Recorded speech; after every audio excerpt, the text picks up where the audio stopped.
Whenever I review a game, I always try to avoid simply giving my opinion.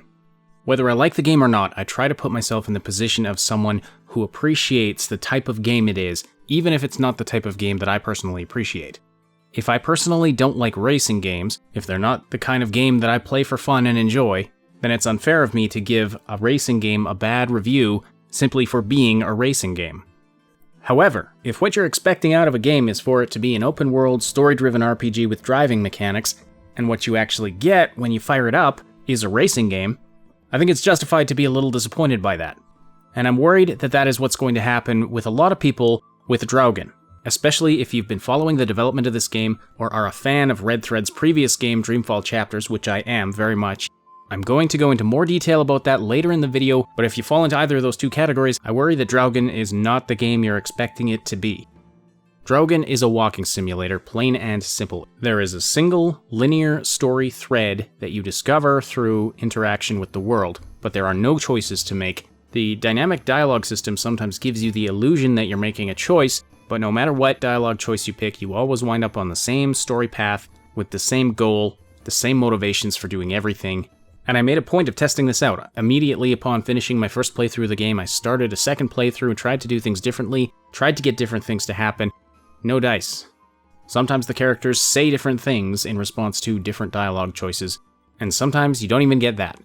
And sometimes you pick one option and you feel like you're getting a response to the other option, which makes it feel like there really was no choice to begin with. And I really want to hammer this home right up front, because I want you to know what this game is before you buy it. Now, as walking simulators go, and I should probably explain what I mean by a walking simulator. It's a type of game that basically involves walking around in an environment and discovering a story through basic interaction with the world. Another term for it is environmental narrative game. The term walking simulator kind of has a negative connotation. My intent in using it is just describing the genre of the game. You can probably tell based on my prologue that I gave that I'm not a huge fan of walking simulators. But I imagine that if I was a fan of walking simulators, that I would think this was a pretty good one. It takes place in a beautiful, atmospheric, historical setting, a coastal town in 1920s Norway. The music is amazing. The score was composed by Simon Poole, who also composed music for Dreamfall and Dreamfall Chapters, and the story was written by Ragnar Tornquist, who also wrote for The Longest Journey, Dreamfall, Dreamfall Chapters, and The Secret World.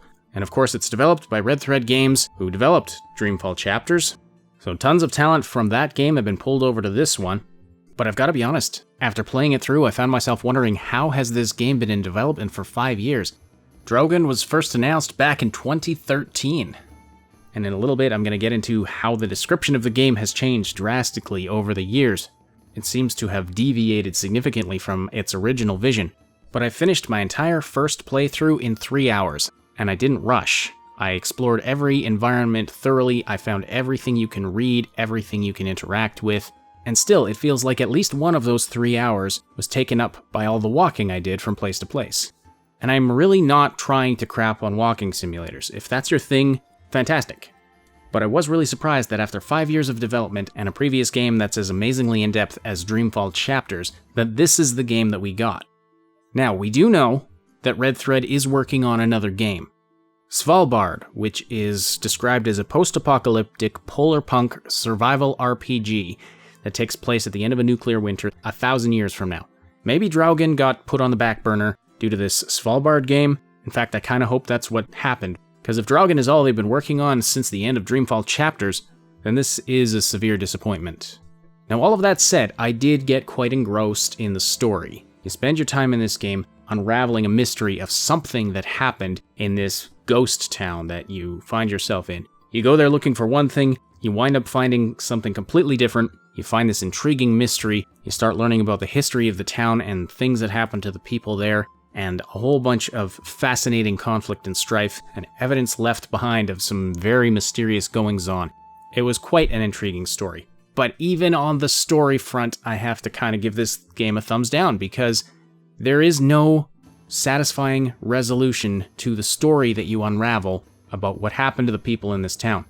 Basically, you uncover a series of events, but then at the end of it all, you're left with nothing but theories about why it happened, what people's motives were.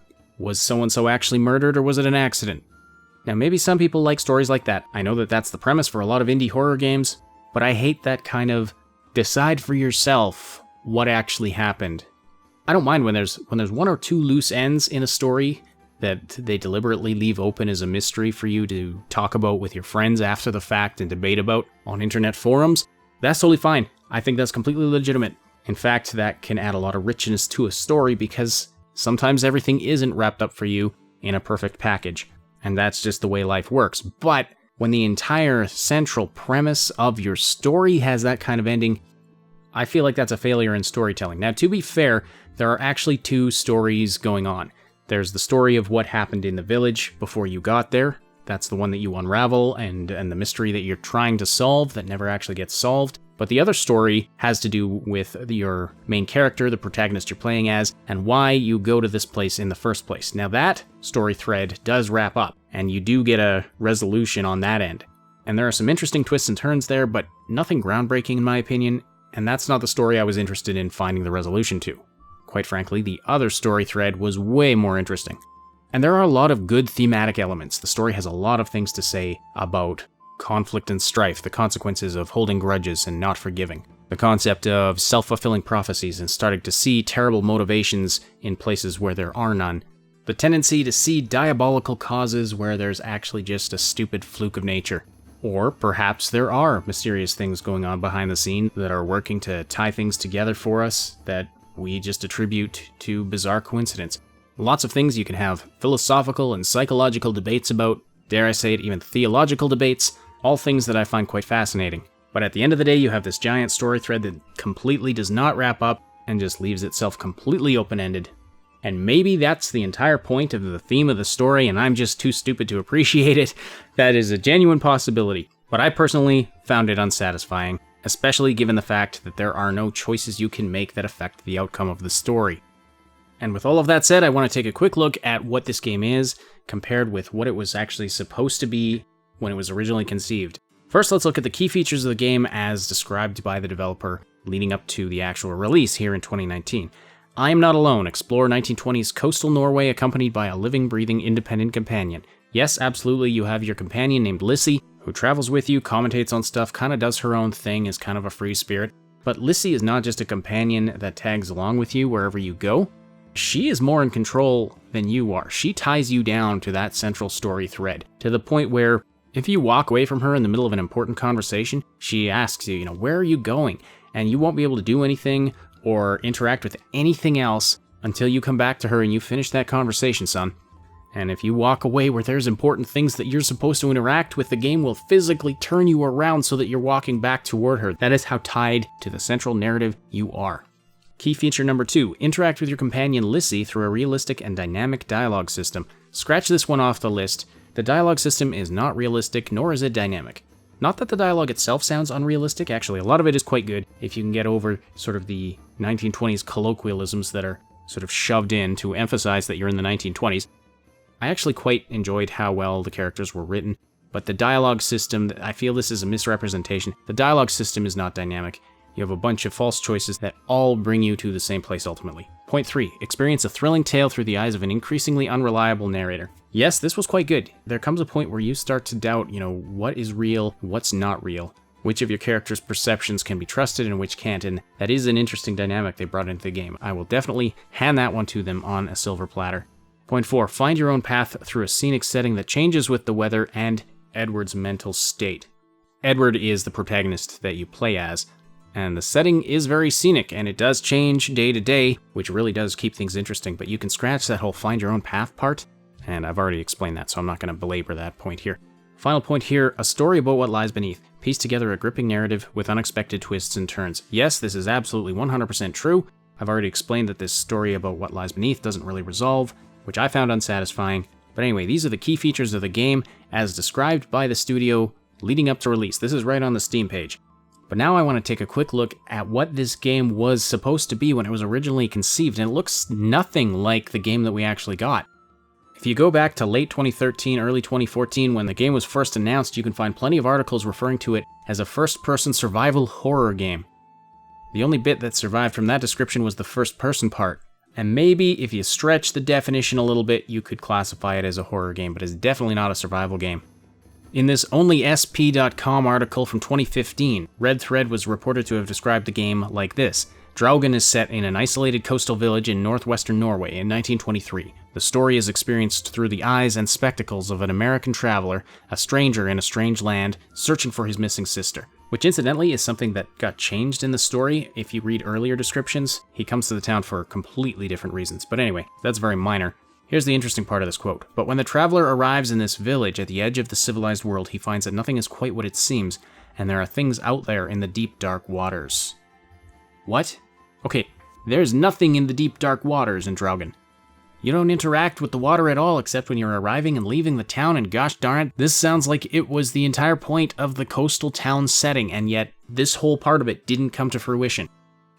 Here's a Rock Paper Shotgun article from 2014.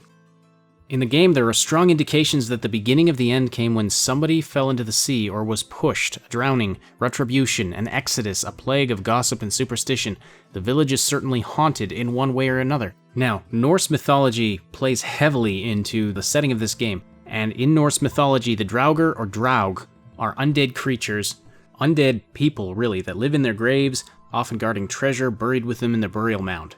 You may be familiar with the Draugr from Skyrim. They are based on the same legend. According to Wikipedia, older literature makes clear distinctions between sea Draugr and land Draugr. Considering the name of the game is Draugen, it certainly sounds like the sea Draugr were originally supposed to play a part in this game. Although the same Rock Paper Shotgun article is quick to point out that the developers would not reveal if literal Draugr were supposed to be part of the game or if the hauntings were metaphorical. Although they say, and I quote, "There is definitely something lurking in the night." Going back to that same Only SP article, the player will have to survive and stay sane for one whole week in this harsh and alien environment while investigating the many mysteries, explore the village and its surroundings, and escape the things that whisper and moan and sing in the uncanny shadows. Where did all that go?